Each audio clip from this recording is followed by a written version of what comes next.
Kevin Hart and Katt Williams have been on a collision course for years. Kevin Hart and Katt Williams have been on a collision course for years. And just when it seemed like their tension had finally cooled down, it exploded back into the spotlight in the most public way possible.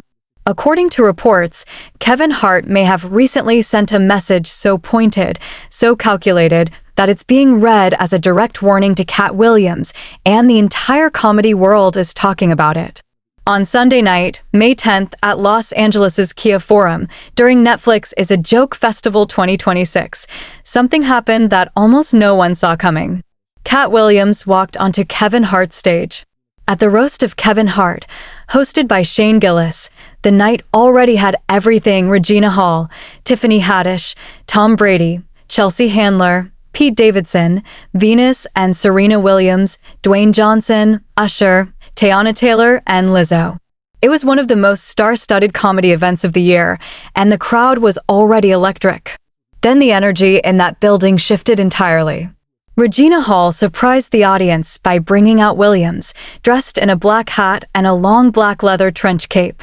The moment the Friday after next actor stepped onto that stage, the room erupted. This was not a cameo. This was a statement. Katt Williams, the man who had spent years calling Kevin Hart an industry fraud, a puppet, a plant, was standing on Hart's stage at Hart's roast, in front of Hart's fans. Williams wasted no time. "I'm surprised they invited me. That's how little star power you have. They had to start inviting your enemies." He paused for the laugh, then kept going. "I said I hate him. And they said come anyway." The gloves were off from the first syllable. He continued, "Very humble of me to be at your goat roast tonight, Kevin. I've won an Emmy Award, but this is going to be my best acting tonight, as I pretend like you are a goat for the people at home." Then he turned the temperature up even further. "For those of you just joining us, Kevin and I have beef. And I'll tell you why. Because privately, this man stole everything from me. Before he saw my act, he was a 6-foot man.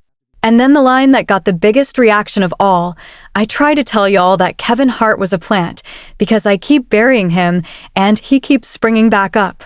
Just like a plant." Then Williams went somewhere that made the entire room hold its breath. Just because Kevin went to Diddy parties does not mean he did something wrong. The fact that he gets all quiet when you bring it up, that means he did something wrong. The audience shifted from laughter to shock in seconds. This was not a punchline. This was an accusation, delivered live on a Netflix stage to millions of viewers. Katt Williams had walked into Kevin Hart's house and set it on fire. Then Kevin Hart stood up. After Williams wrapped his set, Hart addressed the tension directly. "Me and this man have been at odds for years on years. You coming out here, quite the surprise. But Katt, I can sit. I can watch you. I can laugh, because I'm a fan first." Then Hart made his move. He looked Katt directly in the eye and said, "Katt, we have an opportunity in real time. This is live TV. To put our beef behind us. I am offering you an olive branch of peace. I want to be a brother. I want to be a friend." Katt Williams walked over. They embraced, a handshake, then a hug. The audience erupted. It looked, for a moment, like one of the most unexpected reconciliations in comedy history. But Hart was not finished. Later that same evening, after Williams had left the stage, Hart turned to the crowd and revealed exactly what that moment had meant. "Everybody has said tonight that I can't act. What I want you to do is go back and look at that moment where I shook Katt's hand and looked him in the eye and said, 'I just want us to be friends.' He let that land. Some of the best acting I've ever done in my career. I did not mean one word of what I said. F****** Katt Williams. That is the warning. Not the handshake. Not the olive branch. The reveal of the handshake. Kevin Hart, on live television, in front of millions of Netflix viewers, told Katt Williams and the world exactly where he stood. The message was unmistakable. We are not done. To understand the full weight of what happened at the Kia Forum, you have to go back. Because that moment didn't come out of nowhere. It was the product of over a decade of tension, professional rivalry, and accumulated grievance, a slow-burning fuse that began long before Katt Williams ever sat down on Shannon Sharpe's couch. The tension between these two comedians dates back to 2014, starting with indirect shots and escalating through professional jealousy. In the early 2010s, Kevin Hart was ascending at an extraordinary pace. He was filling arenas. He was landing major Hollywood films. He was becoming the most commercially successful comedian in the world. And for Katt Williams, a man who had been the undisputed king of black stand-up for years, that rise was impossible to ignore. In August 2014, Williams spoke to TMZ Sports and declared that Shaquille O'Neal and Russell Simmons should stay out of comedy. Hart hadn't even been mentioned. But then Williams added, "You took Kevin Hart from me." That was the first shot disguised as a jab at Shaq, but aimed squarely at Hart. Williams had made his position clear. He believed Hart had been handed something that should have been his. And from that moment, the trajectory of their relationship was set. By 2016, Williams had escalated, openly criticizing Hart's rise and calling him a puppet. That word mattered. It wasn't just a diss, it was an accusation. Williams was suggesting that Hart's success wasn't the result of talent or hard work, but of control. That someone behind the scenes was pulling the strings. That Kevin Hart was a product, not a person. Hart, for his part, largely refused to engage. His approach was disciplined. Every time Williams came up in interviews, Hart deflected, smiled, and redirected. He was, as he would later put it, watching the circus, not entertaining it. Then 2018 arrived, and Katt Williams crossed a line that made Hart speak. Williams appeared on V103's Frank and Wanda morning show and questioned whether Tiffany Haddish had proven herself as a comedian. Hart, mid-press run for Night School, which starred Haddish, appeared on Power 105.1's The Breakfast Club and delivered a direct response. It wasn't a roast punchline. It was a verdict. You had the shot. You were the guy. You were set up to be the star. You did not show up to work. Hart pressed further. He chose drugs. Take responsibility for what you chose. He didn't stop there. Have you ever used your platform to bring the people under you up? You haven't. So, because you haven't, don't come for those who now are. That 2018 interview was the last time Hart publicly engaged with Williams, despite the provocations that followed. He built an empire worth hundreds of millions of dollars, deal by deal, film by film, while Williams kept fighting the same battles from the same stage, pointing at the same enemy. But the silence wouldn't last forever. Because in January 2024, Katt Williams sat down with Shannon Sharpe and changed everything. If 2016 was a warning shot and 2018 was a direct confrontation, then January 2024 was something else entirely. It was a detonation. Williams didn't go on Club Shay Shay to poke Kevin Hart. He went there to end him. He later revealed exactly what his mindset had been going in. I was trying to do something there that hadn't been done. I thought I had figured out the algorithm mathematically, and I thought I could show that. When I wrote it out to kill the careers of the people I was talking about. Williams walked into that studio with a plan. A calculated, deliberate effort to dismantle multiple careers in a single sitting, and Kevin Hart was the primary target. The specific claims he made were some of the most pointed accusations ever aired in a public comedy context. Williams declared, "In 15 years in Hollywood, no one has a memory of going to a sold-out Kevin Hart show, there being a line for him, ever getting a standing ovation at any comedy club." Hart had sold out Madison Square Garden. He had broken arena records. He was one of the highest-grossing stand-up comedians in history.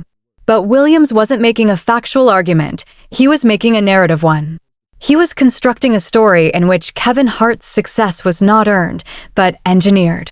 He alleged that Hart arrived in Hollywood with prearranged deals, including a network sitcom and the film Soul Plane, and claimed that for a 5-year period, every single movie Hart made was a movie that had originally been on Williams' own desk. Roles Williams passed on after requesting script changes. He also claimed that Hart refused to be in the same building as him, suggesting Hart was afraid of him. The internet exploded. 10 months and 83 million YouTube views later, the Club Shay Shay interview had become one of the most watched podcast episodes of the year.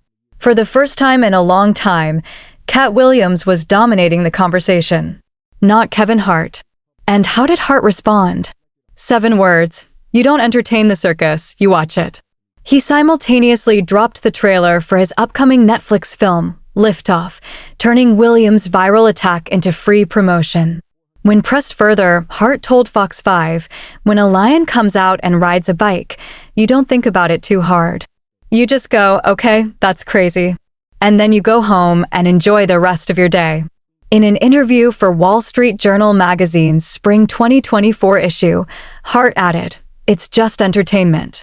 If that's what he fuels himself off of, God bless him. I hope he gets all that he needs. I'm here cheering for him from afar. That's my real energy. But behind the composure, something was shifting. In an appearance on Charlemagne the God's podcast, Hart admitted he regretted ever engaging publicly with Williams at all. I should have never addressed him. I don't have to. What will it do for me? What will I gain? There's no gain. The man who had built a $450 million empire had decided that Katt Williams simply wasn't worth the energy. And yet, the two were about to collide on the biggest stage either of them had ever shared. Between the Club Shea explosion in January 2024 and the night at the Kiev Forum in May 2026, something happened that nobody on the outside fully understood.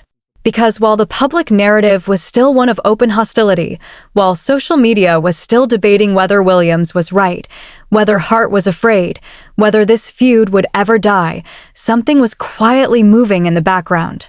Hart later revealed on Carmelo Anthony's 7 p.m. in Brooklyn podcast that the two had privately spoken and started moving toward a better place. He didn't make it a moment. He mentioned it almost in passing, as though it were the most natural thing in the world. Me and Katt. There was always a little ruffle in the water for quite some time. But picking up the phone does a lot. That single sentence, quiet, measured, almost understated, carried more weight than any public diss either of them had ever thrown. Because it acknowledged the truth underneath the performance. These were two men with a great deal of unresolved history, and at some point, they had chosen to start addressing it directly. Even so, when the invitations for the roast of Kevin Hart went out, the idea that Katt Williams would be on that stage seemed almost impossible. And yet, he accepted. That decision alone was a communication. An unspoken agreement that whatever was said from that podium, both men were willing to be in the same room. Williams himself had claimed, during his Club Shea appearance, that Hart refused to be in the same building as him. Now, Hart had literally invited him in, and Williams had walked through the door. The comedy world watched the night unfold with a level of fascination that went far beyond typical roast commentary. What made Williams' performance remarkable was its duality. He was still fighting, landing real blows, reviving real accusations, but he was also present in a way that signaled something had shifted. He accepted the invitation. He showed up. He dressed for the occasion. But the most telling moment of the entire evening didn't come during Williams' set. It came during Hart's response. After the handshake and the hug, after Williams walked off to applause, Hart delivered something that turned the whole night on its head. The olive branch was an act. The peace offering was a performance. And Hart made sure everyone knew it.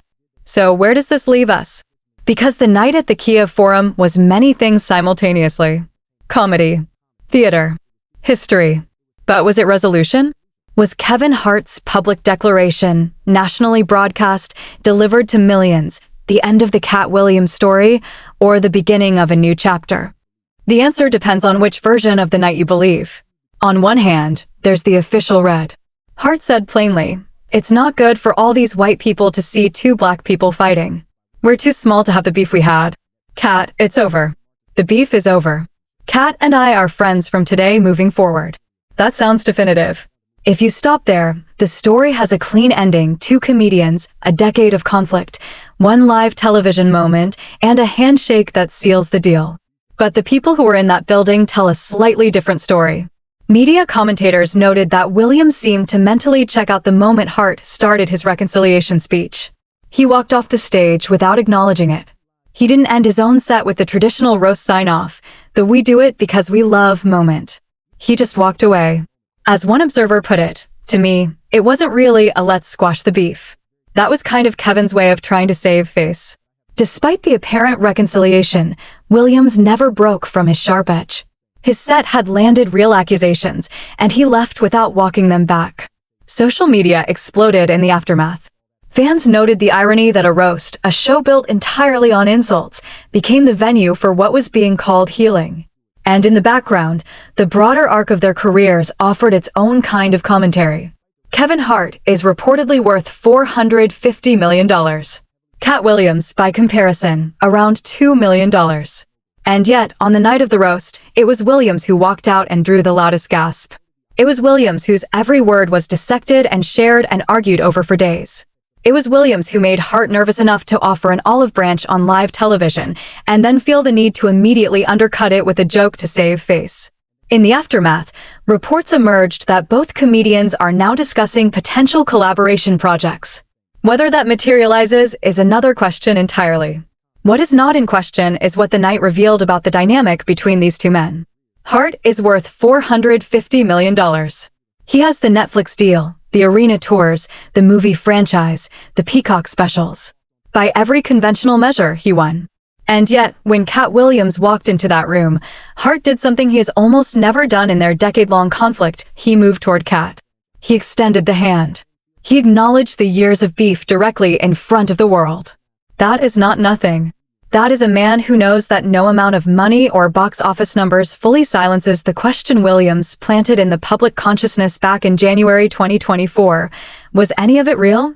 Katt Williams took aim at Kevin Hart on a Netflix stage on May 10, 2026, putting a punctuation mark on over a decade of public jousting, with a roast joke instead of a resignation. The rivalry began not with malice, but with a stray remark about Shaquille O'Neal back in 2014. What followed was 11 years of accusations, apologies, and at least one dare nobody collected. And now, officially or unofficially, the chapter appears to be closing, with Kevin Hart's warning ringing in the air, half joke and half truth, and Katt Williams walking off the stage without a word. The terrifying part of Hart's warning is not the profanity. It's the precision. When Hart told the world that his handshake was the best acting of his career, when he looked into that camera and said he didn't mean a single word of his own peace offering, he wasn't just making a joke about Katt Williams.